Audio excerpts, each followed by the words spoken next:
இப்போ நம்ம வந்து எக் கிரேவி மசால் செய்ய போகிறோம். அதுக்கு தேவையான பொருள் என்னென்னன்றது பார்க்கலாம். ஃபஸ்ட்டு தாளிக்கிறதுக்கு நம்ம எண்ணெய் ஊற்றினோன்னே கடுகு தேவை 1 ஸ்பூனு, அப்புறம் சீரகம், சோம்பு, அதே மாதிரி ஒரு பச்சை மிளகா. அதை வந்து நீங்கள் சைஸ் பொறுத்து எடுத்துக்கலாம். நான் 1 இருந்தால் போதுன்ட்டு எடுத்துருக்கேன். அப்புறம் சின்ன வெங்காயம் ஒரு 15 சின்ன வெங்காயம் நல்ல பொடி பொடியாக நறுக்குனது, பெருசாக இருக்கும் ஆனால் அதை எடுத்துருக்கேங்க. அப்புறம் தேவையான அளவு கறி லீவ்ஸு. இதெல்லாம் தாளிச்சதுக்கப்புறம் நம்ம இஞ்சி பூண்டு பேஸ்ட்டு போடுவோம் 1 ஸ்பூனு. அதை நல்லா போட்டு வணக்கினதுக்கப்புறம் நம்ம அடுத்தது தக்காளி தேவைப்படும். தக்காளி வந்து ஒரு 3 தக்காளி, நார்மல் சைஸ் தக்காளி நல்லா சாப் பண்ணி எடுத்து வச்சுருக்குது. இதெல்லாம் நல்லா வணங்கினதுக்கப்புறம் நமக்கு தேவையான பொடி போட்டு ஆட் பண்ண போடுறோம். அதில் நான் மேக்ஸிமம் எல்லா பொடியும் போட்டிருக்கேன். ஃபஸ்ட்டு வந்து மிளகாத்தூள், அப்புறம் தனியாத்தூள், மஞ்சத்தூள், பெப்பர் போட்டால் முட்டை கிரேவிக்கு கொஞ்சம் நல்லா இருக்கும். அது அப்புறம் லாஸ்ட்டாக வந்து 1 ஸ்பூன் கரம் மசால் தூள். ஸோ இது எல்லாமே தேவையான பொடி ஐட்டம்ஸு. ஒன்ஸ் இது எல்லாமே வந்து நல்லா வணங்கி நம்ம லைட்டாக கொஞ்சம் தண்ணி ஊற்றி சுண்டினதுக்கப்புறம் லாஸ்ட்டாக வந்து நம்ம முட்டையை வந்து நான் இப்போ இந்த குழம்புக்கு வந்து 4 முட்டை எடுத்திருக்கேன். அதை வந்து நீங்கள் 2ஆக கட் பண்ணிக்கலாம் ஈச் முட்டையை. ஸோ லாஸ்ட்டாக வந்து அந்த முட்டையை அதுக்குள்ளார போட்டு நல்லா கொதித்து வரும்போது ஃபைனலாக வந்து கொரியாண்டர் லீவ்ஸு, நல்லா ஃப்ரெஷ் கொத்தமல்லியை நல்லா கிள்ளி போட்டு இறக்கி வச்சா egg gravy masala is ready.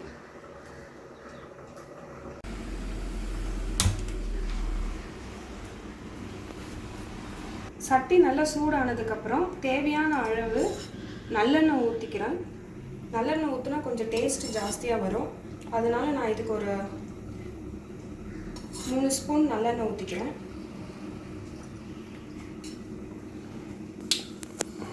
எண்ணெய் காஞ்சிருச்சு. எண்ணெய் காஞ்சதும் 1 ஸ்பூன் கடுகு,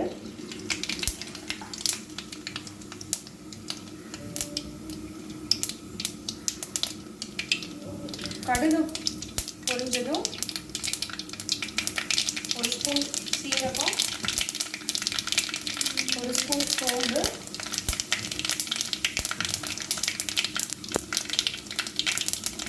கருவேப்பிலை, பச்சை மிளகா, வெங்காயம், சின்ன வெங்காயம்.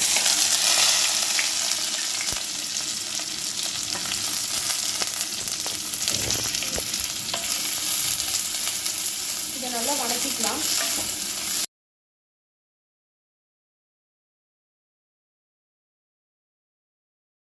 சின்ன வெங்காயம் கொஞ்சம் ஓரளவுக்கு நல்லா டிரான்ஸ்பரண்ட்டாக அது கலர் மாறும். அது வரைக்கும் கொஞ்சம் நல்லா வதக்கிக்கலாம்.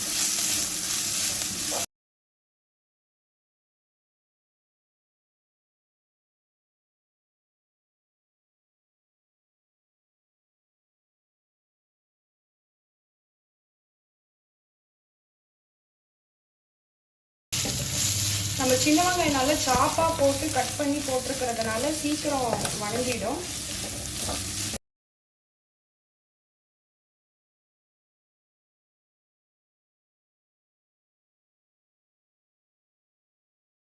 வெங்காயம் நல்லா வதங்கிட்டதுனால நான் இப்போ 1 ஸ்பூன் இஞ்சி பூண்டு பேஸ்ட்டு எடுத்து வச்சதை போடுறேன்.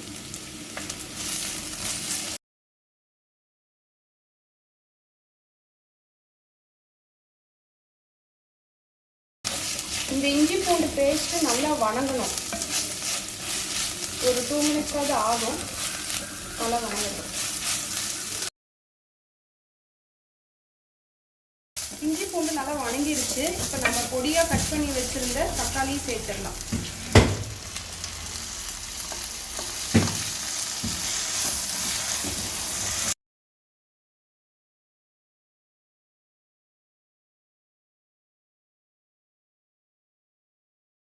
இந்த தக்காளி நல்லா வேகமாக கொஞ்சம் வதங்குறதுக்கு உப்பு கொஞ்சம் தேவையான அளவு உப்பு கொஞ்சமாக போட்டுக்கலாம்.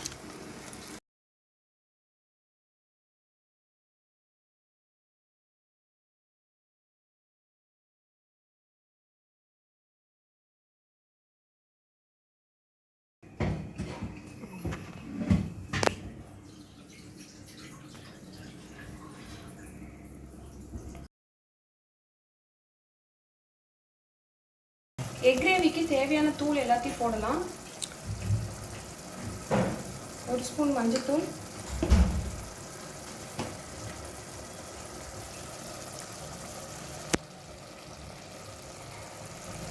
1/2 ஸ்பூன் மிளகாய் தூள்,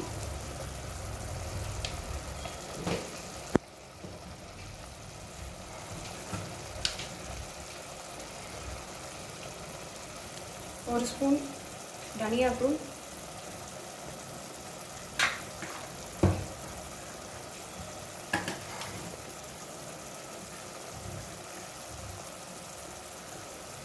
1 ஸ்பூன் கரம் மசாலா தூள்,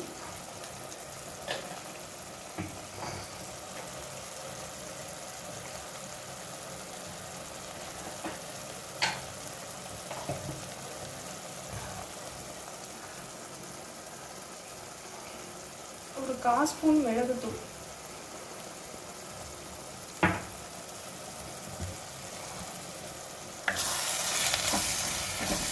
மசாலா எல்லாத்தையும் சேர்ந்து ஒன்றா ஒரு கிளறி விடுவோம். இப்போ எல்லா தூளும் போட்டாச்சு. மஞ்சத்தூள், தனியாத்தூள், மிளகாய்த்தூள், மிளகுத்தூள், கரம் மசாலா தூள் இது எல்லாத்தையும் போட்டு ஒரு பெரட்டிட்டு கொஞ்சம் எண்ணெயில் அந்த பச்சை வாசம் போகிற வரைக்கும் வணங்கிட்டு இதுக்கு இப்போ நம்ம தேவையான அளவு தண்ணி ஊற்றி கொஞ்சம் கொதிக்க விடலாம்.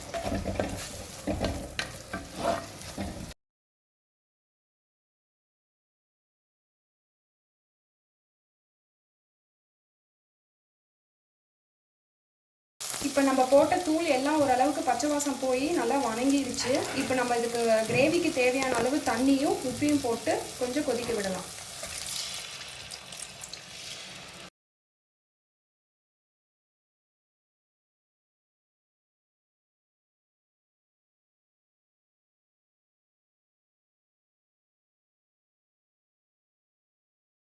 குழம்புக்கு தேவையான அளவு உப்பு போட்டுக்கலாம்.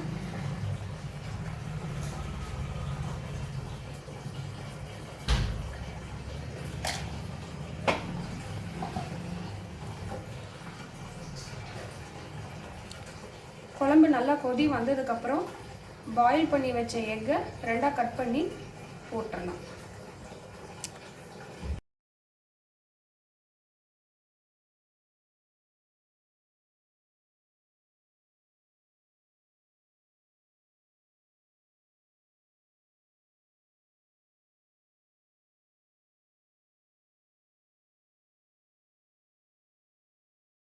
இப்போ இதில் நம்ம கட் பண்ணி வச்சுருந்த முட்டையை ஒவ்வொன்றா வச்சுருவோம்.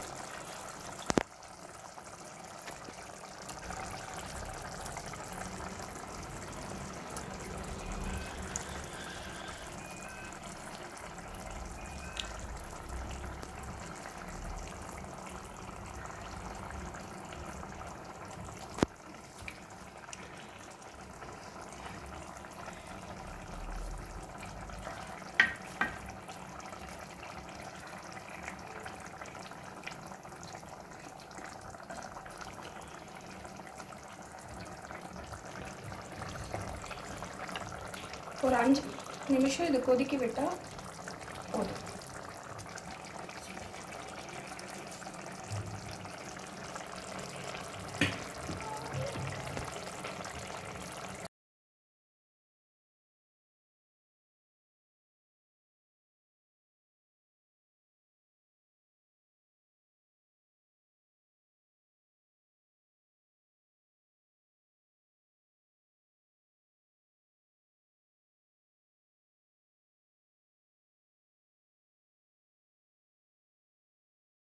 முட்டை போட்டு ஒரு 2 நிமிஷம் நல்லா கொதிக்க விட்டுருக்குறோம். இப்போ நம்ம தட்டத்தை எடுத்து பார்ப்போம் எந்த அளவுக்கு வந்திருக்குன்ட்டு. நல்லா முட்டை அதோட மசாலாவோட நல்லா சேர்ந்து நல்லா வெந்து வந்திருக்கு. இப்போ இறக்கிறதுக்கு முன்னாடி கொத்தமல்லி ஒரு கை கிள்ளி போட்டது,